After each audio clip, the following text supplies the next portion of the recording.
नमस्कार दोस्तों, ocean network में आपका स्वागत है। मैं हूं ओमकार चौधरी। अमेरिका से जुड़ रहे हैं आदित्य सत्संगी जी।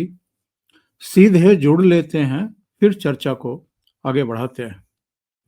आदित्य जी, बहुत स्वागत है, बहुत नमस अभिनंदन। नमस्कार। नमस्कार आपके दर्शकों को प्रणाम, आपको प्रणाम and thank you for inviting me again.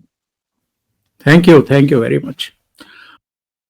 Aditya ji, dead economy भारत की 8% से ऊपर चली गई है, ग्रो कर रही है। पिछली तिमाही में तो सबको चौंका दिया। सबने अनुमान लगाया था कि 7 या 7+ करके इकोनॉमी जो है वो ग्रोथ करेगी, लेकिन ये तो 8% से ऊपर चली गई है।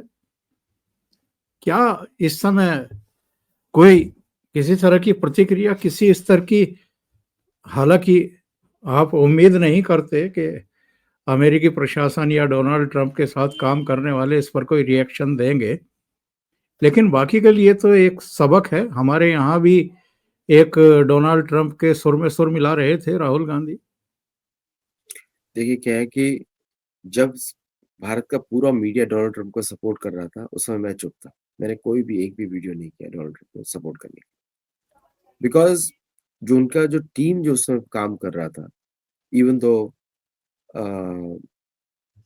मैं उनको पहले से जानता हूँ, लेकिन जो टीम उनके साथ जो काम कर रहा था वो was very different than before. और जब अमेरिका का हालत खराब होगा तो वो युद्ध करेगा, that is for sure, written in underlining. आप मान लीजिए युद्ध करेगा, उल्टे सीधे युद्ध करेगा, सीधे वाले नहीं।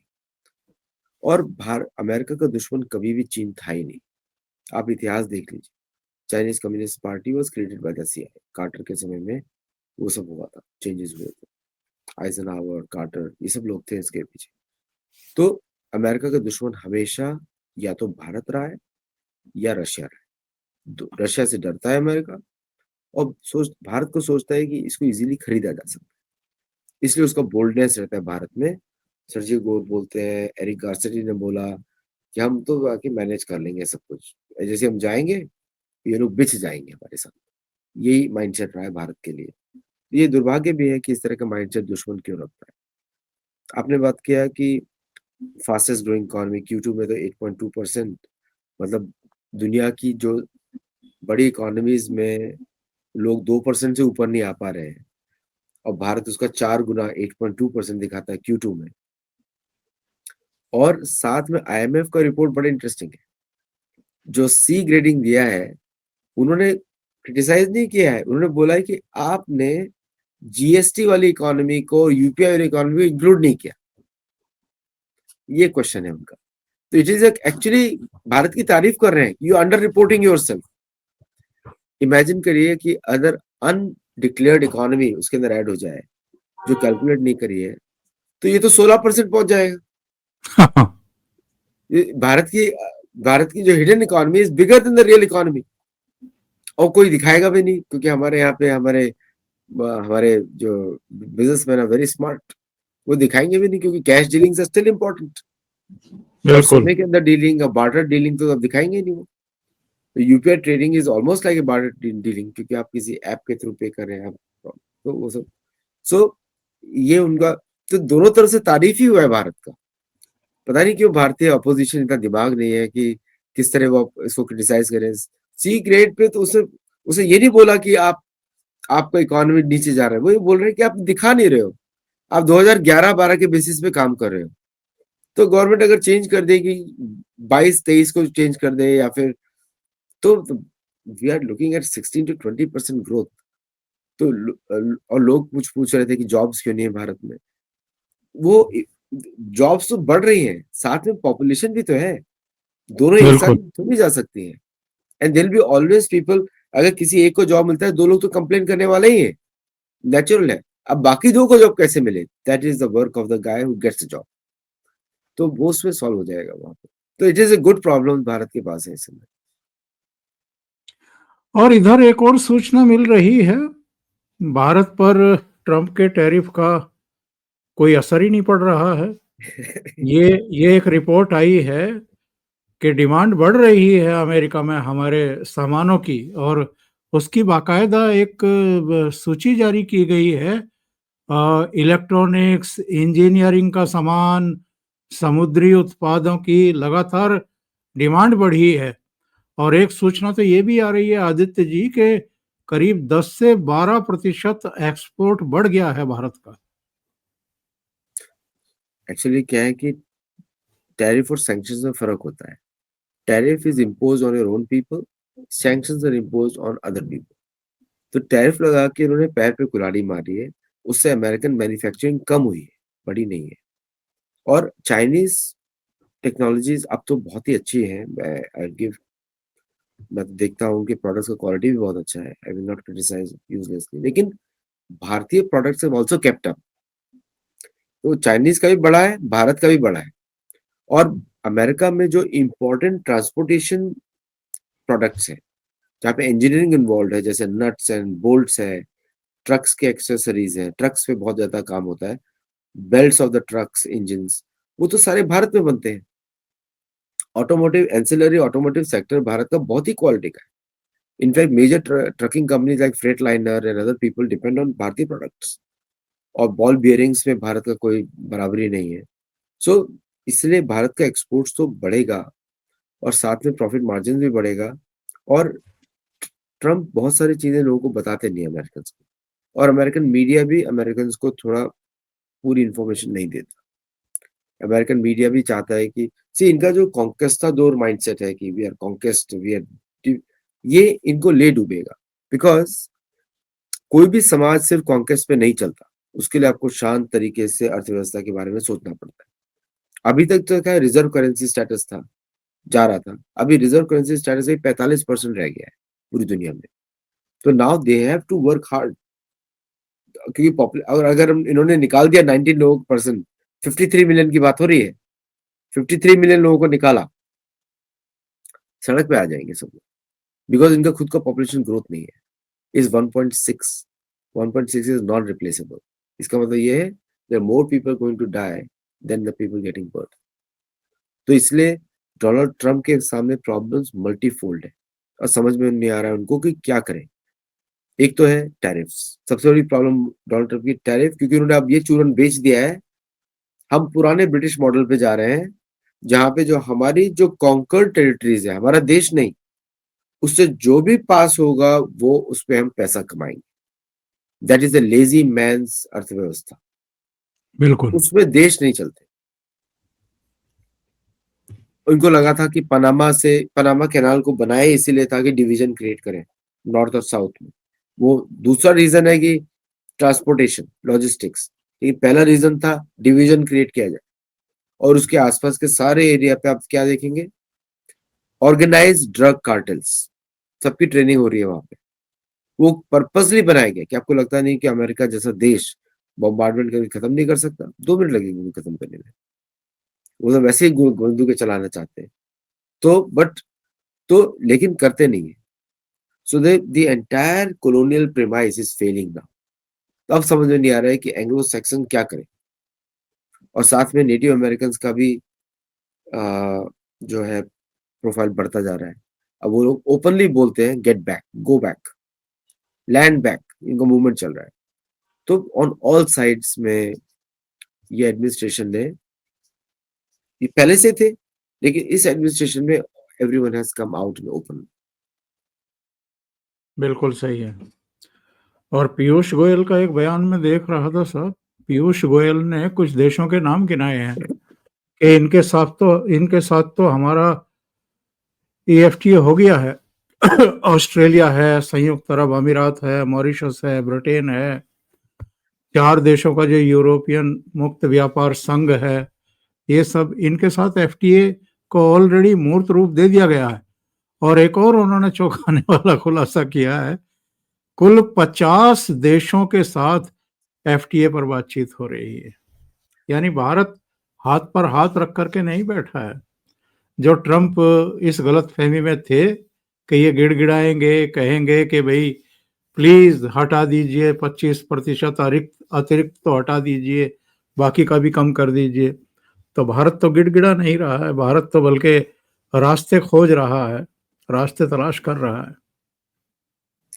देखिए, अब आप इनका जो अमेरिकन एजुकेशन सिस्टम देखिए, इसमें बुक्स किसकी पढ़ाते हैं? Rudyard Kipling.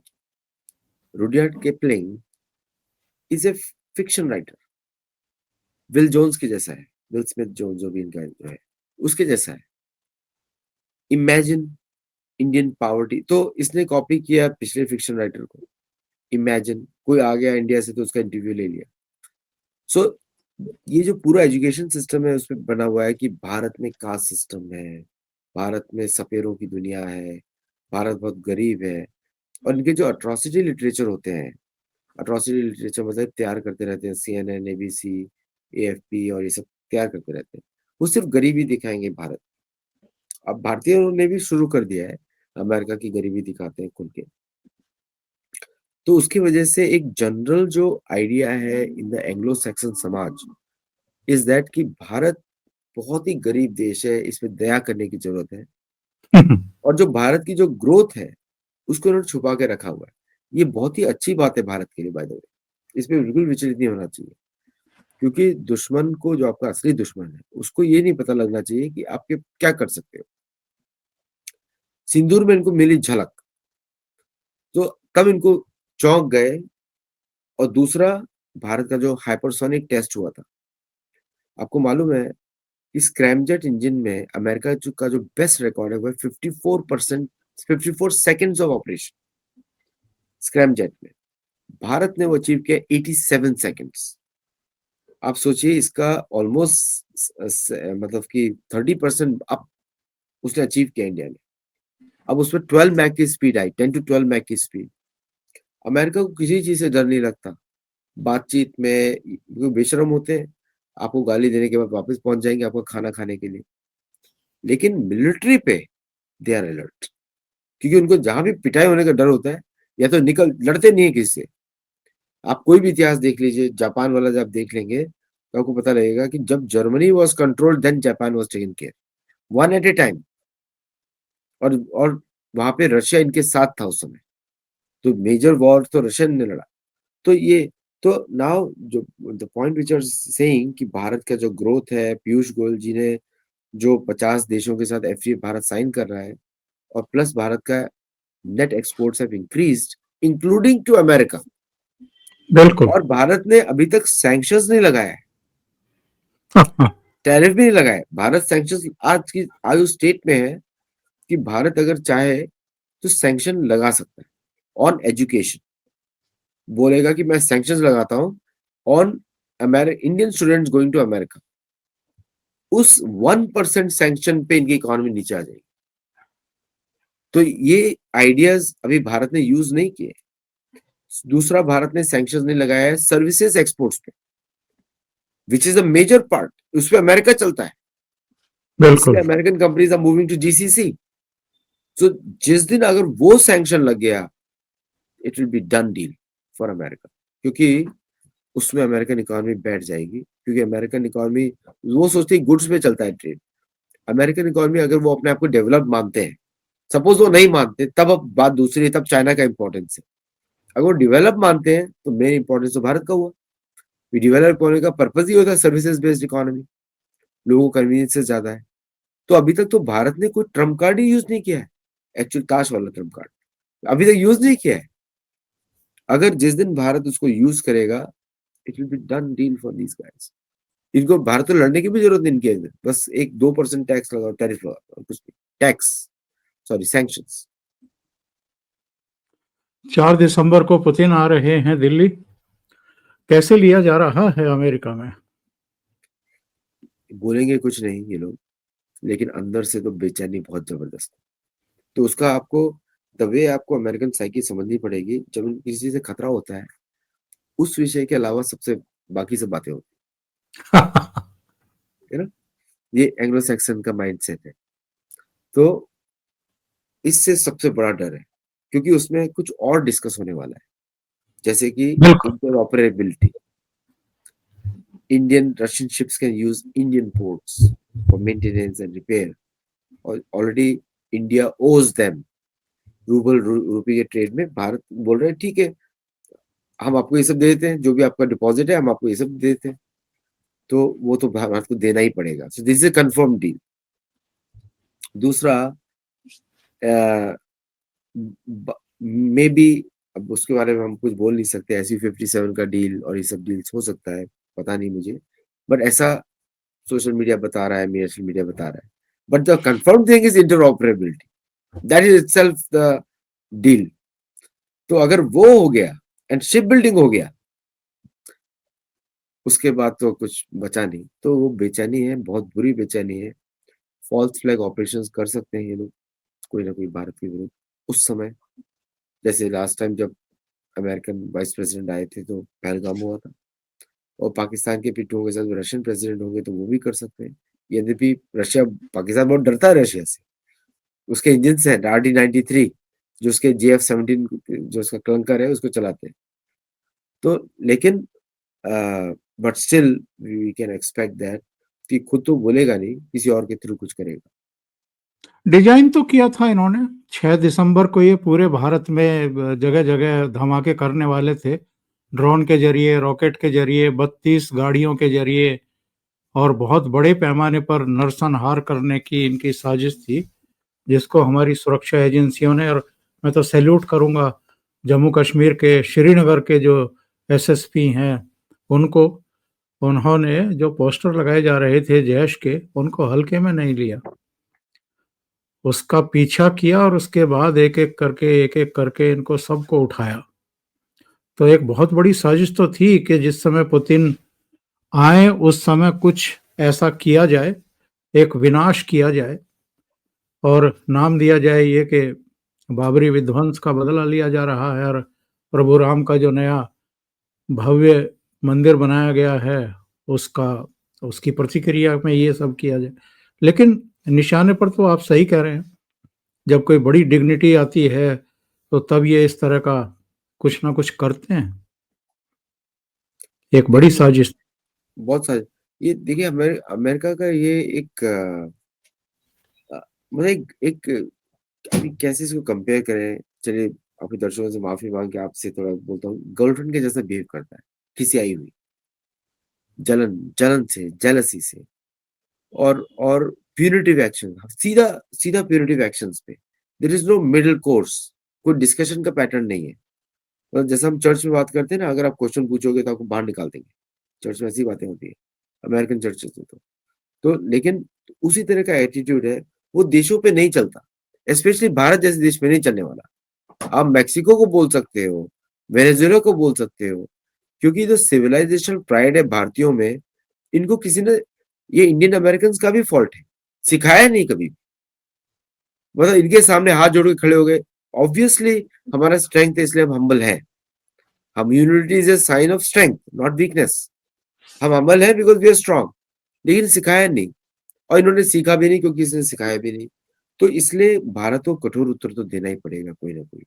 वो भारतीय विदेश मंत्री दे सकते हैं या भारतीय विदेश डिपार्टमेंट ही दे सकता है, क्योंकि क्योंकि आप देखिए कि रशियंस और चाइनीज जिस तरह इनको बात करते हैं, कि उस बात करने के डर से ही ये लोग एक्शन नहीं ले पाते। चाइना को थ्रेटन किया इन्होंने, चाइना ने बोल दिया आपका रेयर सप्लाई बंद कर देंगे, जबकि सबको मालूम था वो ड्रामा है, कुछ भी ऐसा रियल में नहीं होने वाला, क्योंकि Chinese economy 30% dependent on them, बिल्कुल।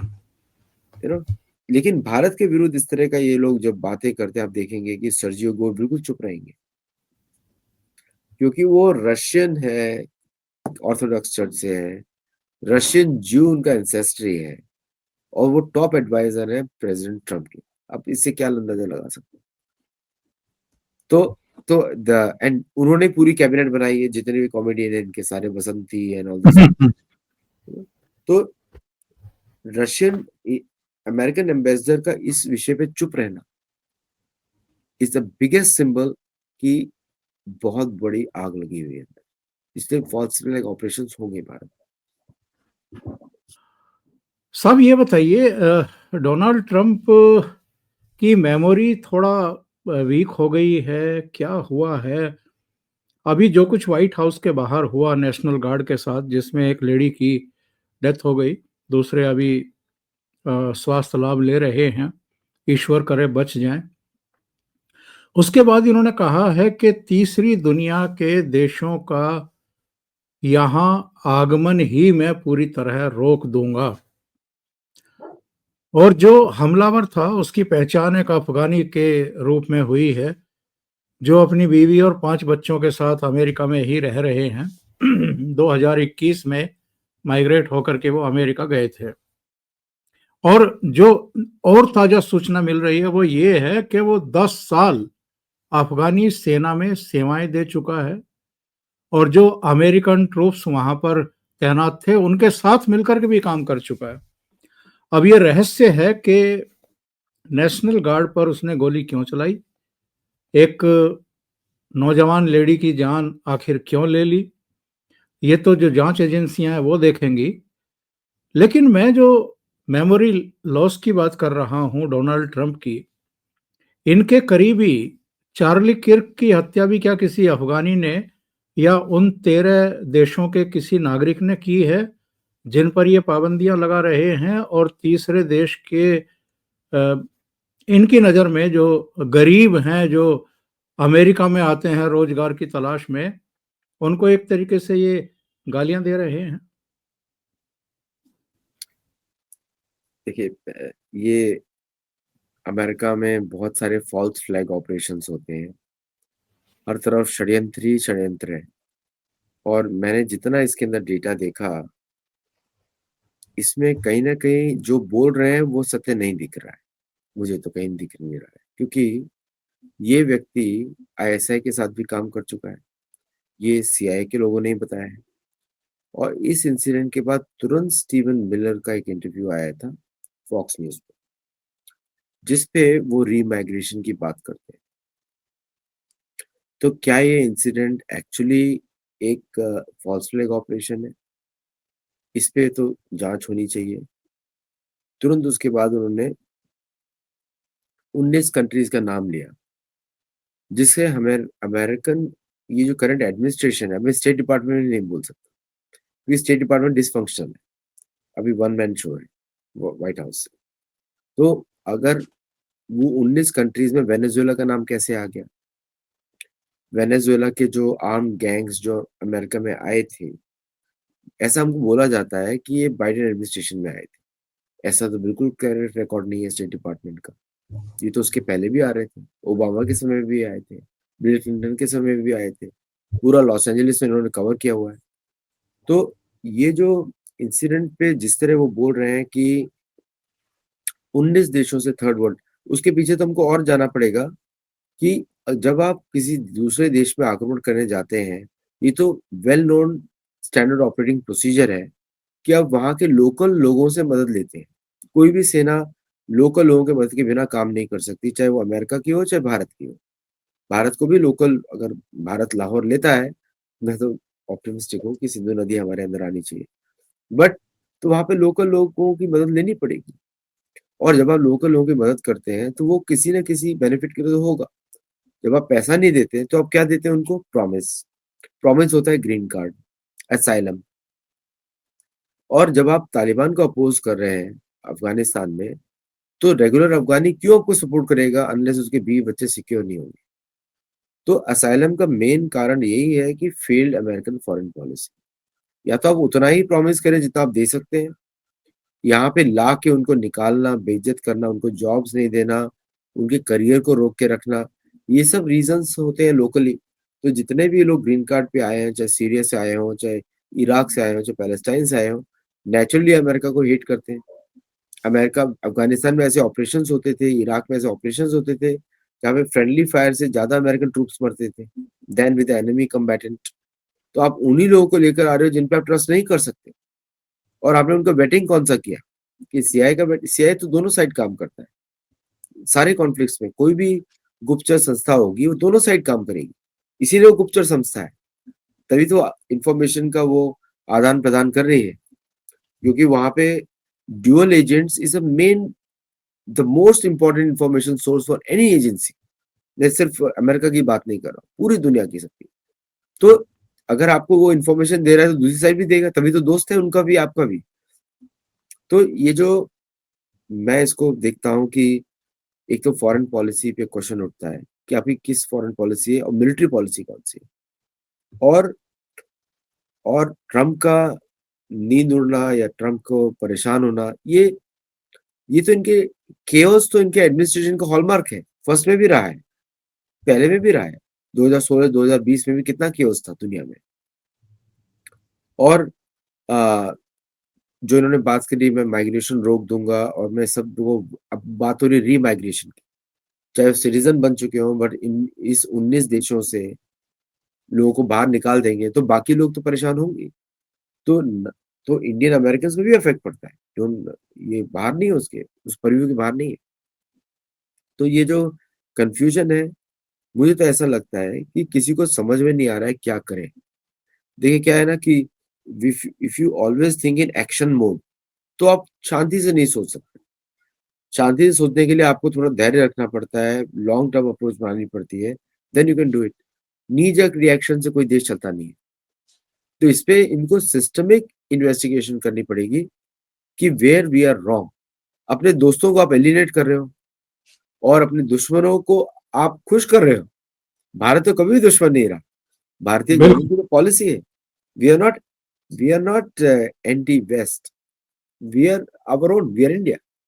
उनका पॉलिसी है। तो भारत को आप एलिनेट कर रहे हो और इन्हीं देशों में जाके आप इतने सिर्फ कितने बेसिस, इनके 112 बेसिस है टोटल। अगर मैं वेस्ट एशिया को काउंट करूँ 112 बेसिस है, पूरी दुनिया में 57। बिल्कुल। सो आप सीरिया के प्रेसिडेंट जिसने गर्दन काटी थी किसी जर्नलिस्ट की ऑन टीवी स्क्रीन, चाहे उसने एक्टिंग ही की हो, बट गर्दन काटी थी, शायद एक्टिंग किया हो, लेकिन आपने उसको व्हाइट हाउस में होस्ट कर रहे हो। What is going to happen to your own troops in Syria? अभी आपने बॉम्बिंग भी करी एडलिब में। तो ये लोगों को समझ में आता नहीं है, तो नेचुरली कंफ्यूजन होना स्वाभाविक है। रॉबिन्सन जिसको गिरफ्तार किया गया था 2 दिन बाद ही चार्ली किर्क की हत्या के आरोप में, वो तो अमेरिकन ही है, वो तो किसी और देश का है नहीं। तो जो आप पॉलिसी की बात कर रहे हैं भाई, या तो आप एक्सेप्ट कर लीजिए कि अमेरिका में भी अब ऐसे लोगों की कोई कमी नहीं है।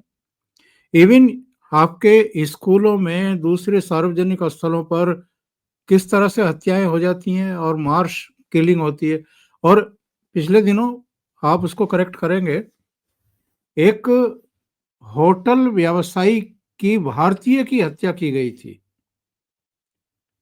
तो ये जो वहां चल रहा है, इसके बारे में आप एक्सेप्ट करिए ना कि अमेरिका में कानून व्यवस्था नाम की चीज ही नहीं है। और व्हाइट हाउस के बिल्कुल दरवाजे पर अगर ये घटना हो रही है, तो ये फेलियर किसका माना जाएगा?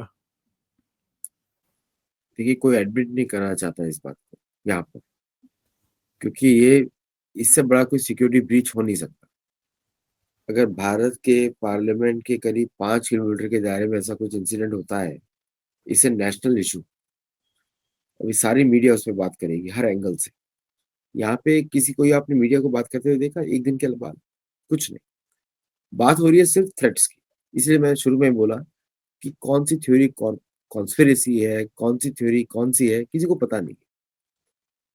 अब ये व्यक्ति जो अफगान को आपने अरेस्ट किया, मैं चार्ली गर्ग पे आता हूँ मैं, क्योंकि उस पे अलग फाइंडिंग्स आई है।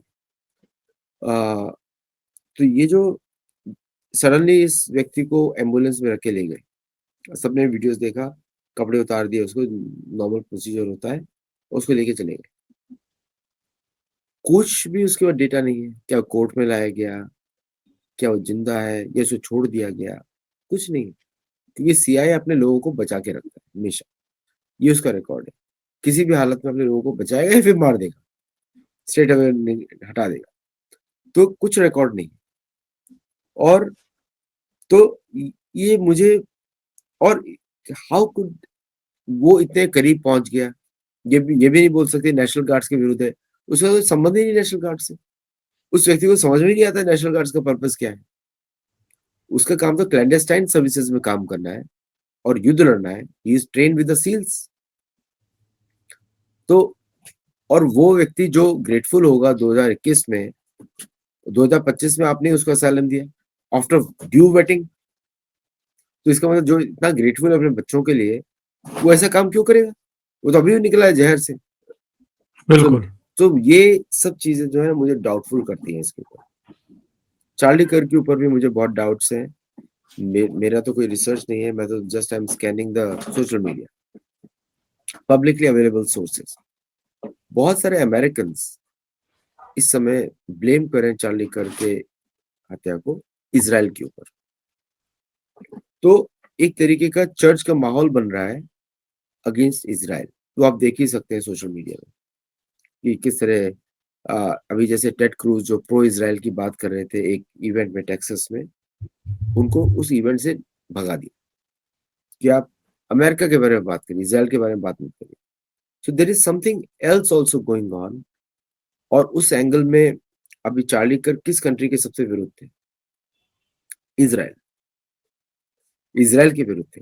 इसके लिए बाद में एक बार इजराइल भी गए थे, तो वहां पे भी उन्होंने इंटरव्यू दिया था एंड वहां पे भी बात हुई थी। तो उनको पूछा गया था कि आप इजराइल के विरुद्ध क्यों हैं, ज्यूज के विरुद्ध क्यों हैं? क्योंकि एक बड़ा ट्रेडिशनल एंग्लिकल चर्च, मतलब चर्च ऑफ इंग्लैंड से एफिलिएटेड जितने भी चर्चेस हैं और इवन कैथोलिक का एक प्रोपेगेंडा रहा है ज्यूज के विरुद्ध, जिसको बोलते हैं एंटी सेमिटिक। और उसकी और जिस तरह एक इजराइल का पैक है, पॉलिटिकल एक्शन कमेटी है, जिस तरह उसने पूरे अमेरिका के पॉलिटिक्स को अफेक्ट किया इस इलेक्शन में प्रो इजराइल पॉलिसीज के लिए, एक तरह का रिजेंटमेंट भी है। और चार्ली कर्क was a public face for that young person, but public face. मैं उनसे मिल भी चुका हूं एक्चुअली, मेरी बुक पे भगवत गीता वर्सेस बाइबल एक मिल भी चुका हूं, एक डिस्कशन भी मेरा हुआ है उनसे। लेकिन ये जो जो पूरा इंसिडेंट है, सडनली उनकी वाइफ के कुछ शेडी डीलिंग्स आ जाते हैं बाहर, वो हर जगह रो रही है, ऐसा लगता है कि वो ह्यूमन ट्रैफिकिंग में इन्वॉल्व है।